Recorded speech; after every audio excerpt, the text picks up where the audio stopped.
This is Women Take the Wheel. Sit down, strap in, and turn on all you've got. Nikki Clark is taking you behind the scenes. You're ready to win. Let me tell you, these cars, they get up and go pretty good. Introducing you to women drivers, Crew members, and fans of the racing world. Plus, Nikki is bringing you the latest racing news in Indiana and beyond. We're going to bring it to you from the tower as they get ready to pull into the beam. From the All Indiana Podcast Network. All right, strap yourselves in. Getting off the track And in your ears. This is Women Take the Wheel. Come on, baby! with your host, Here we go! Nikki Clark. Hi, I'm Nikki Clark, your host for Women Take the Wheel, here on the All Indiana Podcast Network. On this episode, I welcome Lauren Gaudion to the studio. She's the VP of Marketing and Communications for Arrow McLaren IndyCar. You can't miss their team and their fans, all decked out in their papaya. There is so much that goes into her job on and off the track. We discuss what it takes to maintain and promote a team brand, creating successful social media content, and the growing number of women in IndyCar. Stay tuned.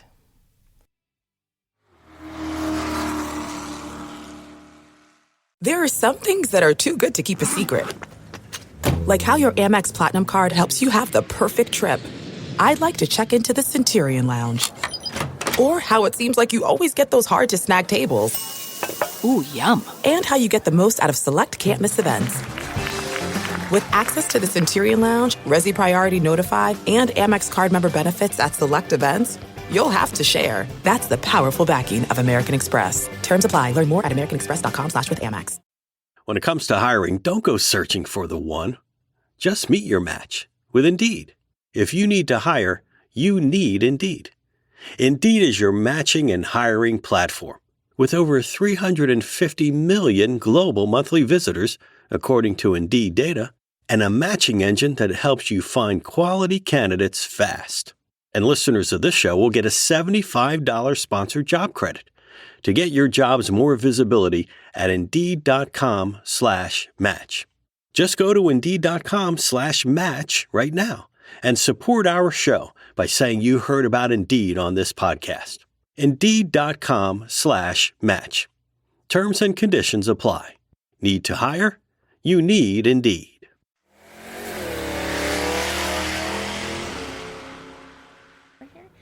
And welcome to another Women Take the Wheel. And I'm excited because I'm back in the studio. I've had so many phone ones lately, but I'm so excited to have Lauren Gaudion here. How are you? I'm doing well. Excited to spend my Friday with you and enjoy time on a podcast. Thank you. I know. I'm like, thank God it's Friday. And you are the VP of Marketing Communications for Arrow McLaren, their IndyCar side, correct? Correct. Yes. Yeah. So we have series in F1, electric racing, and IndyCar. So really, we manage all of the things stateside where F1 and electric are in the UK. You guys are a huge corporation. I didn't even realize till I started investigating. I'm like, wow, there's so many hands in your company. I mean, how crazy is that? Yes, it's really big benefit, honestly, because you can take the best practices from different racing series and kind of bring the best into, here what we do in the U.S. So while it is kind of a monster, it's nice because you have that economies of scale and things like that you can do to really amplify what you're doing as well. Very cool. And so here's one of the things in my podcast is I try to teach people like what different positions in racing you can get and what it involves. And so as a VP of marketing, what is your job with Arrow McLaren and IndyCar? Like, what's your day-to-day stuff? There really is no day-to-day. I think anybody that you ask in motorsport will probably say that same thing. But for me in particular, my job is to manage the communication, so internal and external, including media, the social media department, as well as our partner and sponsorship area, and then anything that you see with our brand. So that could be how we present ourselves at track with our team kit, to the hospitality that we host and what that looks like and how we deliver that to our partners, as well as even the liveries of our car and what they look like. Wow, you have a lot. I mean, you have to manage a lot then. So your job is not just a 9-to-5 job. Not a 9-to-5, but fortunately have an amazing team full of all-stars that, you need all those different skill sets to really be able to bring a brand to life. And fortunately at McLaren, we're able to do that because of the people that are on the team. Everybody knows the orange. Papaya. Yes. Oh, is that what it is? It's papaya. Yes. particularly the papaya. Yep. Yes, because I even like I said, I learn more about IndyCar every year, and like this year I help out with group the Della Penna Foundation, and the girls were all they're all in their papaya, and I'm like, you've got some big fans. We call it the Papaya Army. Okay. One, you can't miss us coming, so it's as bright can be. But also, it's been really fun to see not only our team show up at the track, but more and more papaya hats, shirts. I think that helps to have a very, how would you say it, vivacious driver in Pato Award who brings a heck of a fan base. So that really helps us really have a strong brand, no matter if we're here for Indy 500 or traveling across the Midwest or the West Coast to any of our racetracks. Well, I mean, the drivers are the branding too. I mean, part of what drew me in this year is Pato's personality and him being how good he is with the fans. He is one of the best people I've ever seen with the fans. And that's authentic as what you see on camera as what happens off. He truly, invests a ton of money, a ton of time, a ton of resources into giving back to the fans and making sure that when they show up to the track, they feel like they're getting something, and then they can't wait to get back to the next one as well. Yes, he's being fan. So we'll come back to Pato and Alex and everybody later. But so your position is VP Marketing. It takes a lot. So what got you into the sport? Like, did you grow up a motorsports fan, or did you know you wanted to go into sports, or is this like something you kind of fell into? So that's always a funny question to me because I feel like it was the biggest accident, and fortunately it's worked out.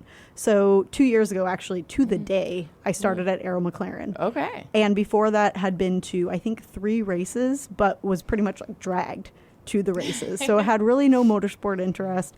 But once I would get to the racetrack, it would always be, this exciting environment and one that kind of like encapsulates you. So I worked for an airline previously, Republic Airways here in Indianapolis, and worked there for about 10 years. And the woman who hired me at the airline now leads HR at Arrow McLaren.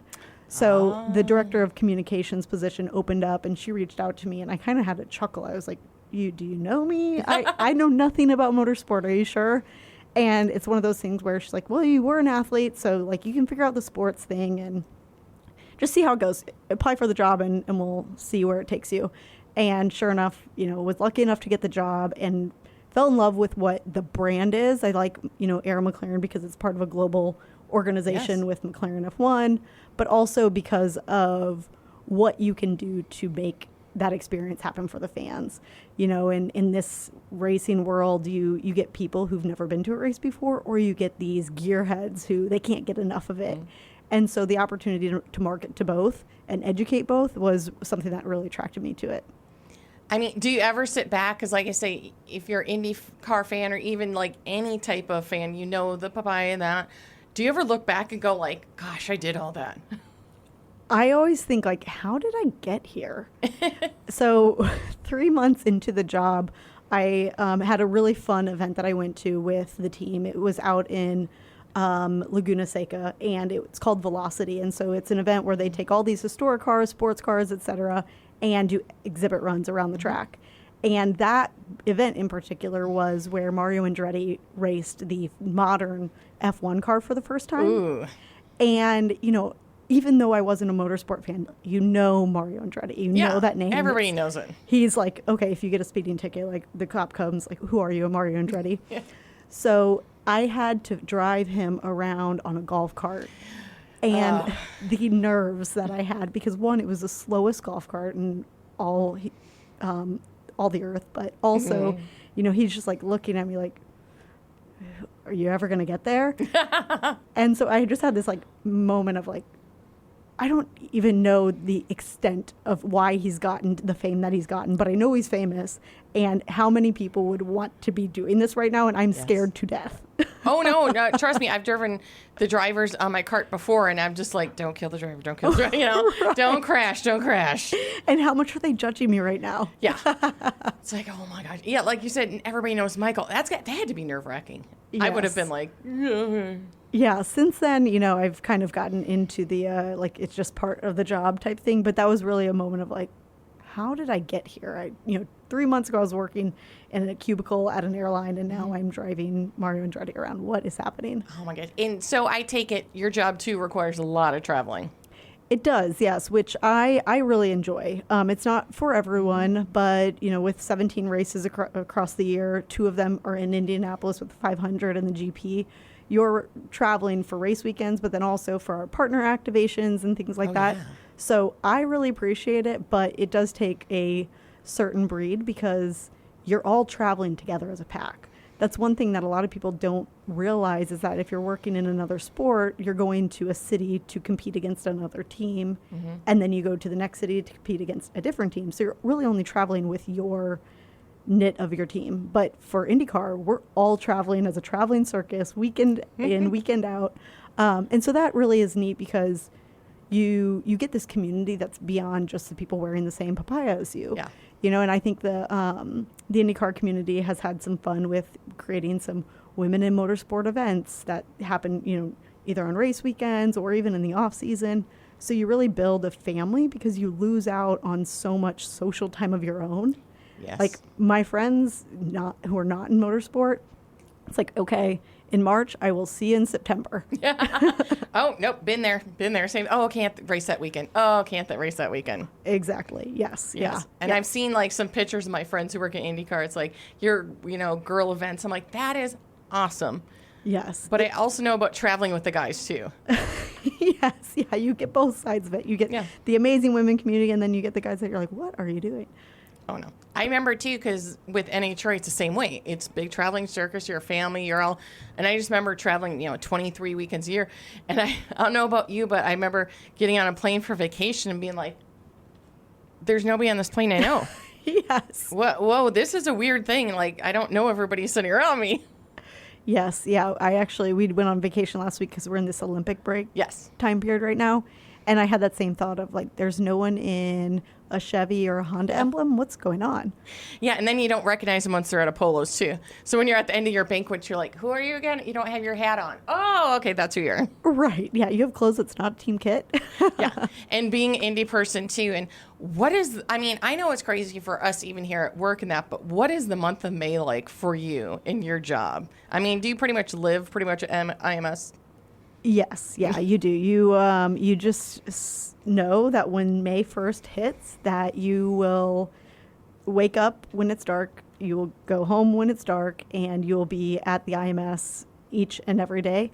But honestly, it's like one of those things where it's like you just cut out that month and just know that it is what it is.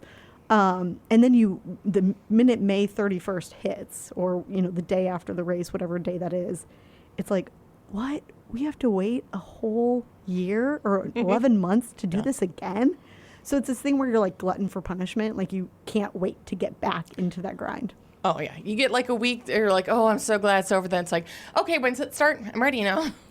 Yes. But the thing about May also is IndyCar, they do a great job to market, but there's so much more opportunity for us to build a bigger fan base and make sure people know that we're racing beyond just the Indy 500. So it's really neat whenever you're driving around Indianapolis and you see yard after yard with checkered flags on their front porch or wherever, they represent what is Indianapolis for the month of May. And, your friends, everyone knows what you're doing that month. Oh, yeah. And so that's something that's super special because we don't get that, outside of that month. A lot of people, like I said, forget that you're still racing, that there's still a season, even more than what you've preceded the month of May. So I love the spirit of what it is. I'm from St. Louis, so coming to Indianapolis about 10, 15 years ago, when I got here, I was like, what is happening? Where are these flags out? Yeah, it didn't take long to figure it out. Same. I'm just like, I moved here, I was telling you, Memorial Day weekend. I'm like, why can't anybody help me move, dude? And then I'm like, oh, yeah, that little race they got going on. Right.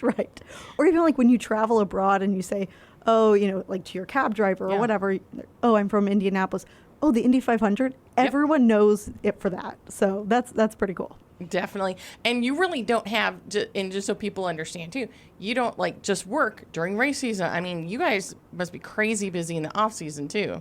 That's, it's almost harder in the off season because you don't have these races that kind of break up the monotony of being in the office. So, we're already planning for, what does our first month of the off season look like come September 16? And a lot of it is, securing partners or making sure that we've got all of our team kit and things like that prepped for the first race in St. Pete. So everything is kind of cyclical, but the day in, day out always changes depending on kind of like what's burning. Yeah, and for marketing and communication stuff like that, to me, I think off season's even crazier for you because I don't know about you, in other motorsports we call that silly season because drivers, things change, contract drivers, crew guys, as we say, you got is that a lot to handle in the off season, especially with you guys having so many? Well, our silly season has been all season long this year. So. I wasn't going to say, but kind of, as watching us, so yeah. So we've been a little bit of an anomaly. So fortunately, we've got our lineup set for 2025 already. But really, that will be onboarding the new driver. So we'll have Christian Lundgaard, come to drive the 7 car. Ooh, that's right. Yeah. Yeah. So we announced that, a few weeks ago. And so that will, that's all part of it is, okay, you've got drivers that switch in and out. You've got partners that sometimes on and off board. But even like what's interesting that people, don't often think of because sometimes it's out of sight, out of mind is, especially in communications, which is kind of like my comfort zone, is you have to work to create headlines in the off season. Oh, yeah. Whereas during race, you get, the headlines if you're winning, if you're losing, whatever that may be in terms of the success on track. But we're having to put our thinking caps on and get creative on how do we get our drivers to do fun things or, build that personality when we don't have races to keep us busy.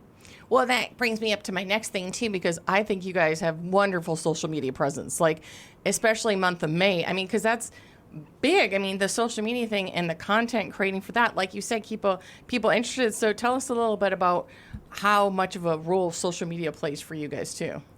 So our social media team are full of a bunch of all-stars. They are incredible in thinking outside of the box. A big thing about building the personalities of the drivers is similar to football. Is like they've got helmets on their heads. Yeah. You're not seeing the faces of the drivers very often unless you're intentional about it. So our social media team has done a really good job of becoming, making these drivers become personalities. And they'll plan for May content back in February. So we're already building out, okay, what stories do we want to tell? How do we want to bring our drivers to life? What activations do we want to do in the community of Indianapolis? Like this past May, we did a partnership with the Indianapolis Animal Care Services. And we had the drivers in their fire suits and helmets walk shelter dogs around the circle. And we drove McLaren's, like the McLaren sport cars, to the circle. Oh my gosh, the amount of eyeballs that hit, from that campaign was just really fun. So it's neat to do different things like that, like I said, get the drivers out of their comfort zone, but also make them personalities to our fans. And our social media team has done a lot of work around that. And I'll give them some kudos. This past year, as recent as like a month and a half ago, we became the most followed team in IndyCar. Really? Yes. I can believe it. That was a big hurdle because Penske, they have their account for NASCAR and IndyCar. Yeah. So we just surpassed them, which was a big achievement. And then also they won a national award called the Webby Award. Yes, I'm familiar with that. So yeah, they won that earlier this spring and definitely goes to show like their efforts are paying off. Wow. See, people don't realize that, too. You get lots of people out there. It's like, oh, I got a cell phone. I can do social media. No, it doesn't work like that. There's a little bit more effort that goes into it. Yeah, just a little bit more. And so then let's talk about those personalities and what it's like working with the drivers. We talked a little bit about Pato, and we were talking beforehand. You said pretty much what you see is what you get. Yes. Yeah, he is as boisterous, happy-go-lucky, and fun behind the cameras as he is in front of them. And that really makes our job in communications and marketing easier because you tell him, an idea that you have, and he's like, okay, tell me when and where, as long as I'm fed and I get the sleep that I want, I'm good to go. So that's really helpful because sometimes you're not always lucky to have drivers that put their trust in you to know that you're not going to, make fun of them or make them look silly, but really what helps your brand helps their brand as well. Oh, yeah. That you got to find that balance. Yes. Of funny, but not over the top silly, making you look dumb. Exactly. And then you've had Alex this year, Alexander Rossi, and he's back this weekend, I saw. Yes. Talk about the miracle of medicine. He broke his thumb. Now it's 18 days ago. Yeah. And 17 days after, he's cleared to drive. Crazy. Not me. Crazy. No, he's been awesome. We're definitely sad that he'll be offboarding from our team and come the end of the season, but he'll always be a big, part of the Arrow McLaren team. He came into the team at such a critical point where we needed his, veteran status, his personality, as well just as his, expertise to bring our team kind of to the next level of competing with the big dogs in IndyCar, which are Ganassi and Penske and Andretti. And now another way that we brought in new fans, because you talk about it's always an ongoing thing. You want to get fans, but new fans and keep your other fans happy. CW station, you're in a CW, Wish TV were CW. What did you think of 100 Days to Indy? And I'm assuming you had to work with them too, since they were doing so much with you guys. How was that experience, like doing a reality show while you're trying to work? So I had 3 races under my belt before we started working with CW and the filming crew for 100 Days to Indy. And it's weird the minute that the show recording stops, because they're just always, kind of like little flies on the wall around, or in my phone texting of like, hey, can we go and, shadow Pato now? Can we get into the engineering meetings? And so they become like part of your family because they're always around. The drivers do a really good job of keeping us up to date about what they're doing in their personal lives. So if there's something fun that we can send the crew to beyond the racetrack. So it's the only thing that I think could be done better is they could follow us around longer, because like this season we were part of it, but all of the drama happened right after the Indy 500 ended. Yes. That's my thing. It's like, and I'm not going to lie to you, I've said this too, because like I said, I'm a programming director, and I'm like, you need to be 2 hours for that last race. That needs to be more than an hour. You cannot fit, especially this year, so you cannot fit that into an hour. No. I mean, the content that happens in and around the racetrack, they could make a year-long program out of the characters that are in IndyCar. Oh, definitely. And I mean, and the thing I love about IndyCar too is all the fans that day too. They stayed out for all the rain and they stayed out. But like Pato at the end, I'm just like, even I was telling you, I'm like, he is coming down. I got a hug from him because I'm like, I'm so sorry. I was cheering so loud for you, Pato. And he was the nicest guy. Just gave me a hug. He's like, thank you so much. And I'm just like, I love you. Heartbreaking ending for both him and Rossi. I mean, I think the amount of fans that stayed through that rain delay, we're glad they did, because what a show it was for those final few laps. But, the cool thing is like, there's that heartbreak and there's the emotions.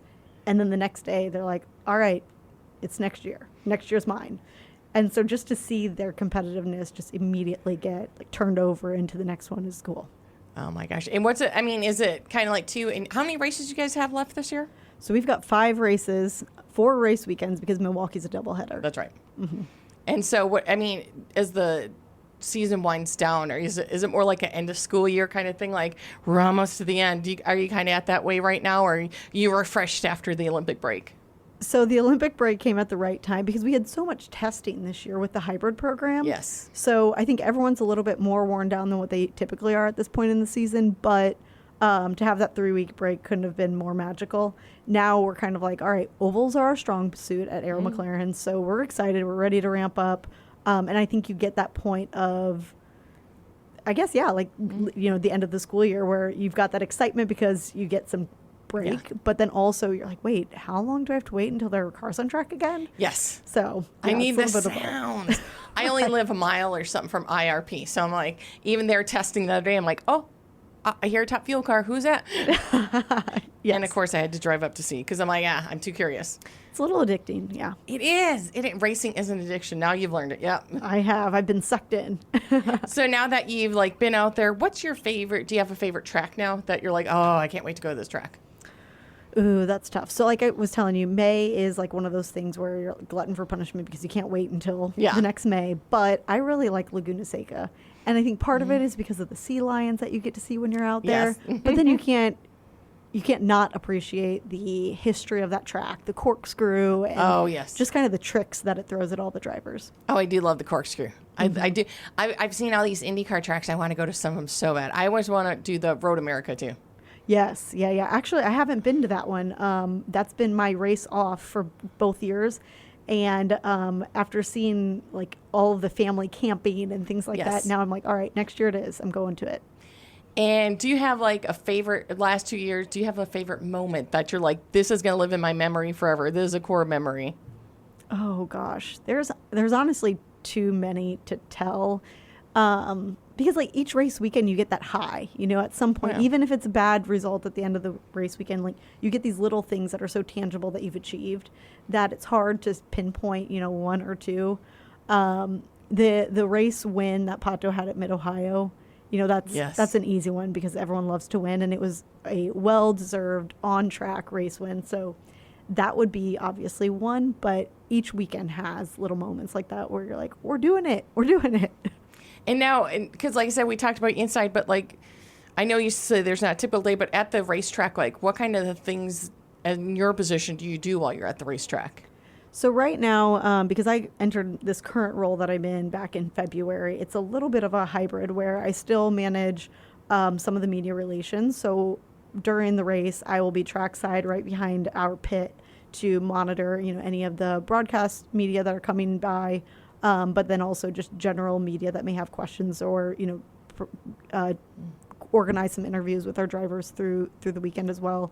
But then a big part of it, too, is now with our partnerships is, networking with our partners, making sure that they're taken care of at track, working with our hospitality. So I kind of ebb and weave throughout the weekend in those different roles and just really like make sure my team across each of those areas, social media, comms, branding, and partnerships feel like they've got what they need.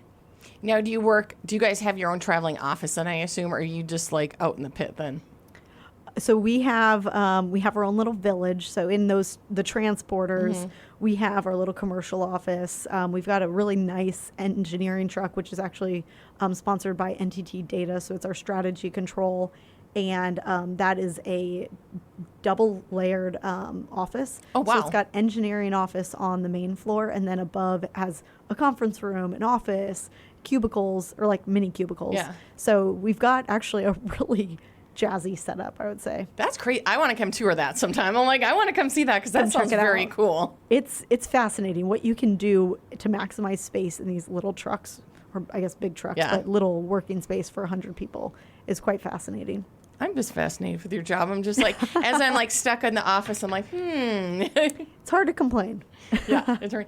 Now, what kind of advice then, I always love to ask this to everybody, what advice would you give a young woman right now who's listening, who's like, that sounds like something perfect for me. I want to do like what she's doing. What is some advice do you give that woman? I have always lived by the rule of never say no. You truly just never know where you're going to land up. I've had jobs that I never expected to have, i.e. this one. But I think there's so many opportunities that you may think sound boring, sound tough, sound exhausting, but until you try it, you don't know. And so even if someone thinks that my job is cool, well, what do you do to get there? And you can go in many different ways. There's not one way that is the right way. So the more that you can stick your neck out there and network and meet people and prove your value, prove your worth, I think that helps build your own confidence. Being a woman in motorsport is, I think, a true like gift, because there's not many of us. No. There's becoming more, but it's hard to just enter the world of motorsport and like hope you've got it. So by doing all these other things and proving that you've done it before helps you feel validated, helps you feel more confident in like the voice that you share. So I think that more so than other industries where you see women everywhere, it helps that you've kind of like gritted your way through to get where you are, because then you're more confident when you're, making decisions and talking to other people about it. Yeah, and when you talk about the women in IndyCar, I love it. Every year at the Indy 500, they do a picture of all the women, and slowly it gets bigger and bigger and bigger. And I'm like, yes! I've only been here for 2 Indy 500s, but I've never been able to make the photo. So maybe in 2025 I'll get there. But yes, I've seen it, and it is awesome. You see, the wide array of people, like women in fire suits because they're going over the wall. Like, how awesome is that?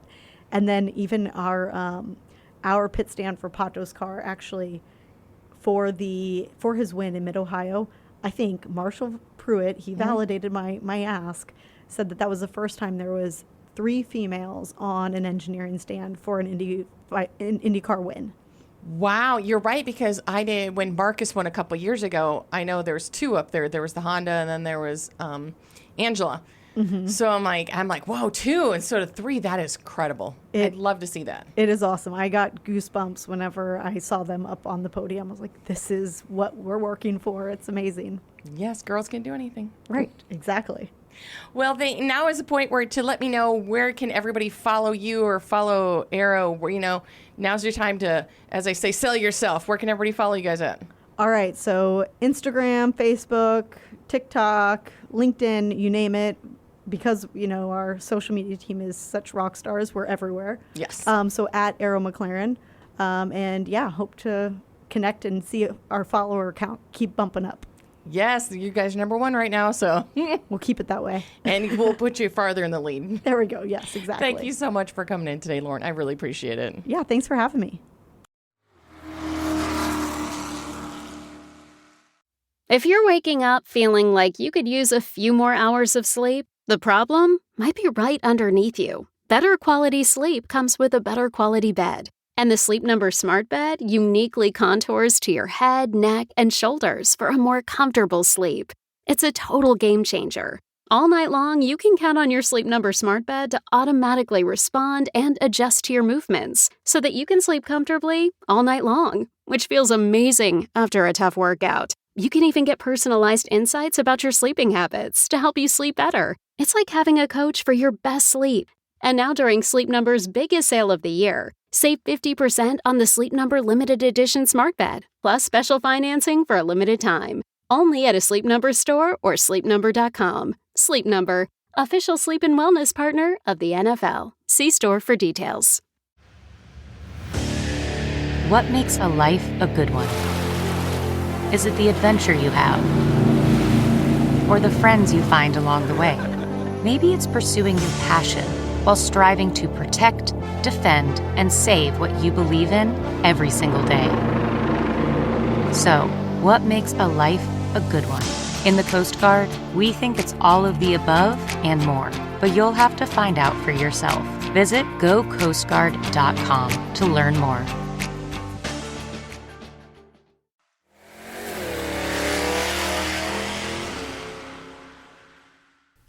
Thank you again for listening. I'm Nikki Clark, and this is Women Take the Wheel.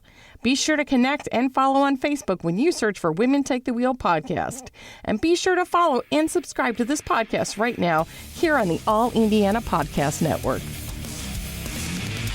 From the All Indiana Podcast Network, This is Women Take the Wheel. with Nikki Clark. Follow and subscribe to this podcast now and discover even more great podcasts on the All Indiana Podcast Network. Online at allindianapodcastnetwork.com. allindianapodcastnetwork.com.